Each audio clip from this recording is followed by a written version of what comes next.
En la hora de la verdad, a través de Radio Red de RCN, llega el editorial de Fernando Londoño.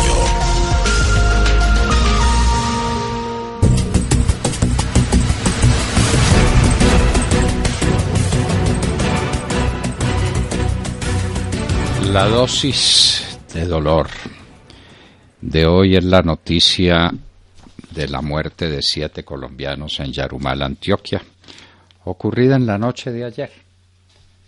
Como a manera de disculpa o como para que no le demos a eso significación, Caracol, la gran cadena adicta al presidente Santos, nos dice que se trata de muertos del Clan del Golfo. Como son muertos del Clan del Golfo, importan menos. Dicen que los mataron los del ELN.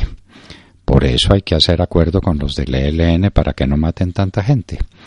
Pero dicen que fue por los cultivos ilícitos. Y ahí está el corazón del asunto.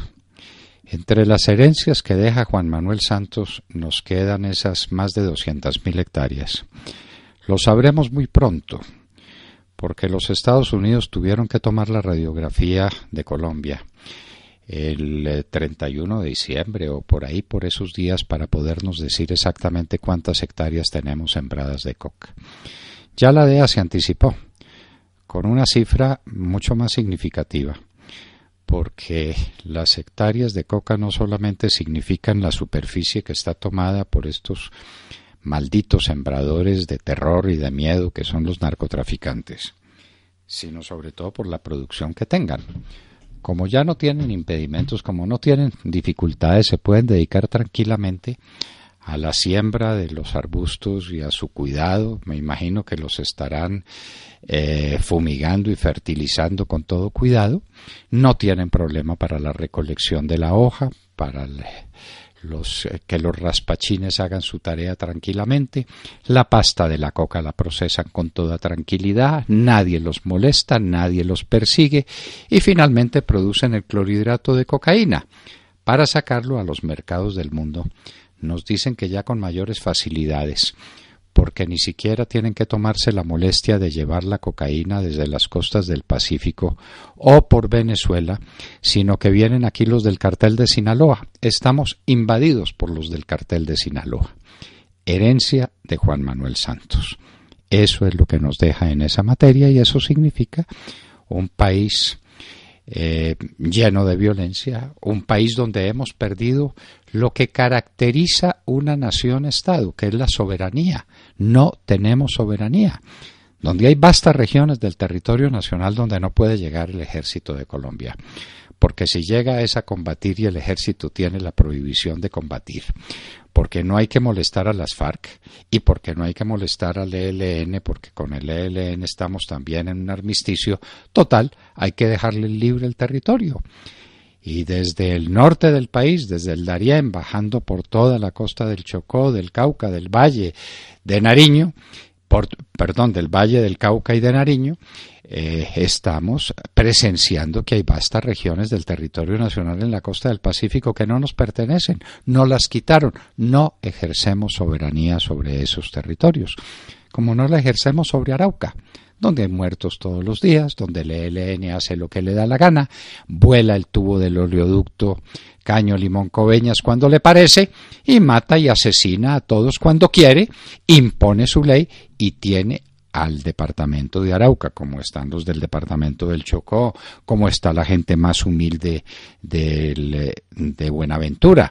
Nos lo decía la gran Brasilia, la gran candidata que tiene el Centro Democrático para que trabaje por las negritudes, por los afrodescendientes, que las señoras que venden chontaduro en Buenaventura están extorsionadas. El gobierno dice, han disminuido los secuestros. ¿Y para qué secuestros? Es mucho más fácil conseguir el secuestro de la gente sin necesidad de tenérsela que llevar para ninguna parte y guardarla escondida y negociar el rescate. Mucho más fácil pasar por la puerta de su casa todas las semanas o todos los días o todos los meses a pedirle su contribución. Aquí estamos pagando tribución como en la época de Al Capone en Chicago, o peor que eso. Esa es la verdad. otra herencia de Juan Manuel Santos, un país en el que perdimos por completo la soberanía de vastísimas regiones del territorio nacional.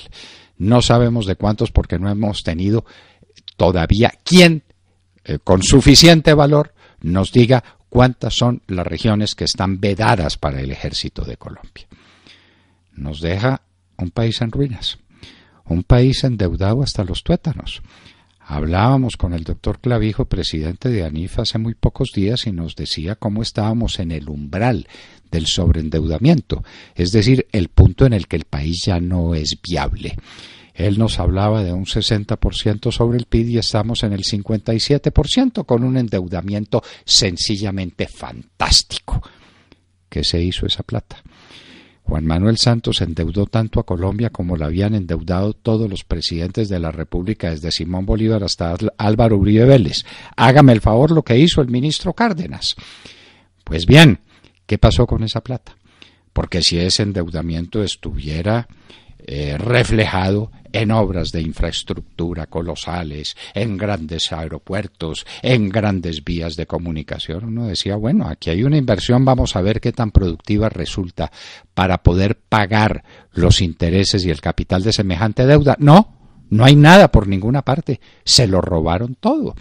Porque aquí aparece también el drama de la infraestructura. Santos ha salido por todas partes, como lo hacía antes Vargas Lleras, a decir, miren las maravillas que estamos construyendo. Una de las últimas que visitó fue precisamente la carretera Villavicencio.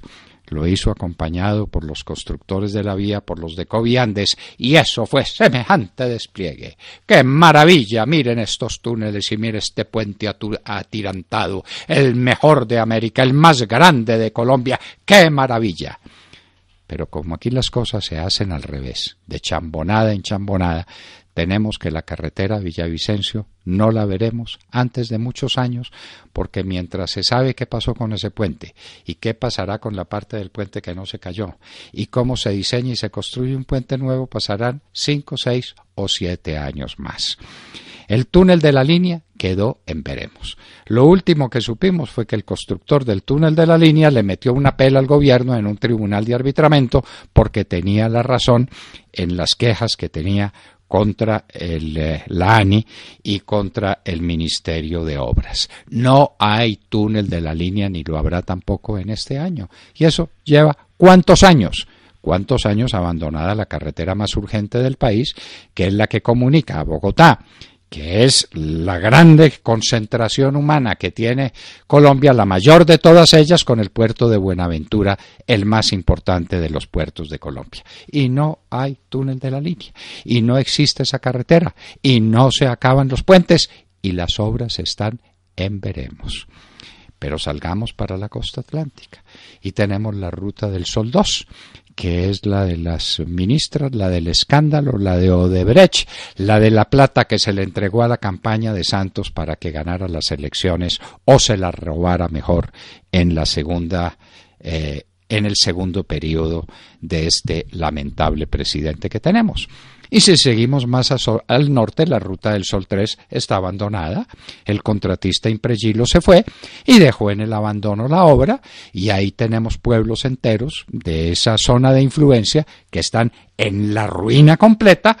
Las maquinarias están abandonadas, están arrinconadas, no hay una nueva licitación, no hay un constructor que venga a Colombia porque los constructores se escondieron, porque no vienen.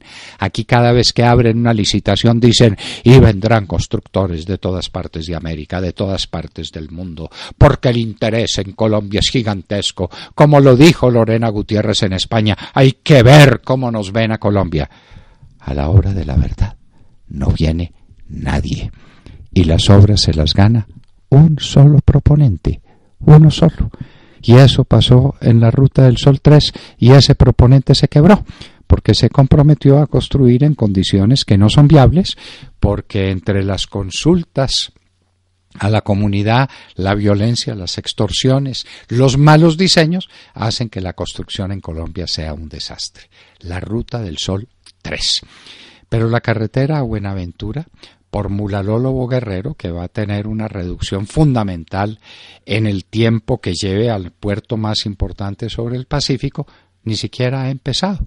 Entonces, otra maravilla de la infraestructura colombiana. ¿Qué quedó con la plata de la infraestructura? ¿Qué quedó?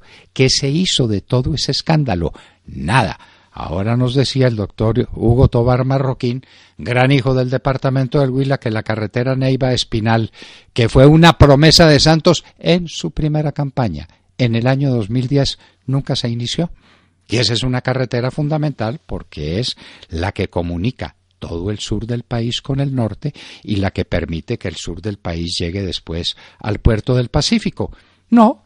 Tenemos la misma carretera de hace 20, 25, 30 años. No se hace nada en la carretera entre Neiva y el Espinal.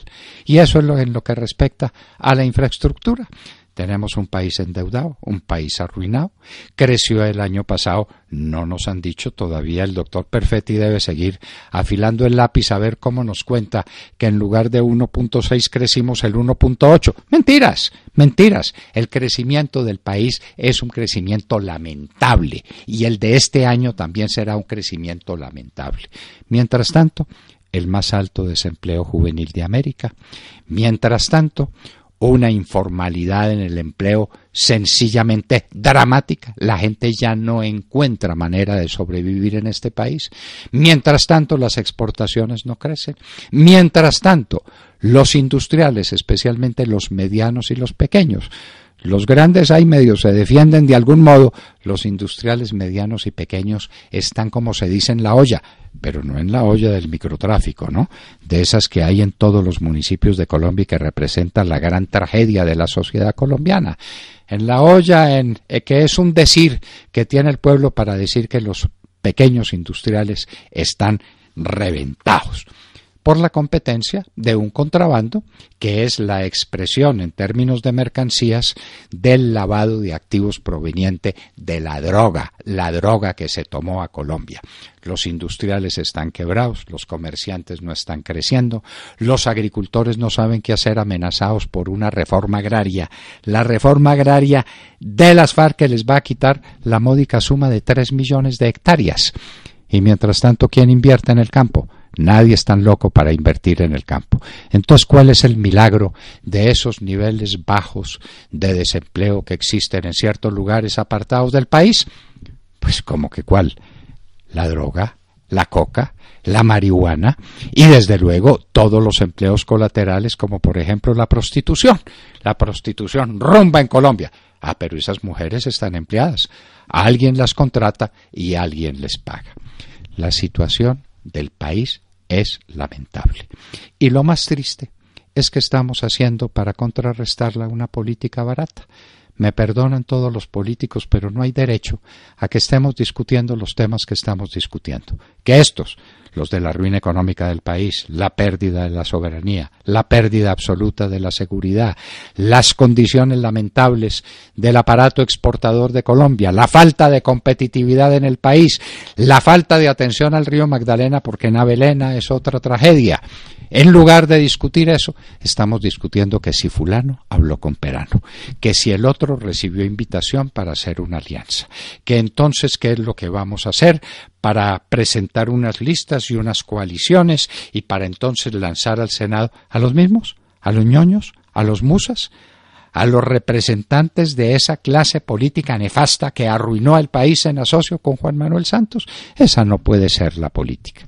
Yo sigo recordando aquí un memorable ensayo de José Ortega y Gasset, precisamente, que habla de la nueva política española, cuando les decía: españoles, por Dios, hagamos una alta política, hagamos una política distinta, pensemos en el porvenir de España. Y no había estallado la Guerra Civil Española de 1936. Aquí, ¿qué es lo que nos espera? Otro desastre como el de Venezuela, otra tragedia como la del socialismo del siglo XXI, mientras discutimos naderías, mientras nos entretenemos en pequeñeces, recordando, lo decimos, la novela del padre Luis Coloma, uno de los clásicos españoles. Pequeñeces es lo que hay para responder a estos enormes problemas de Colombia, a estos gigantescos desafíos que nos plantean nuestra horrorosa circunstancia del momento. Acaban de escuchar el editorial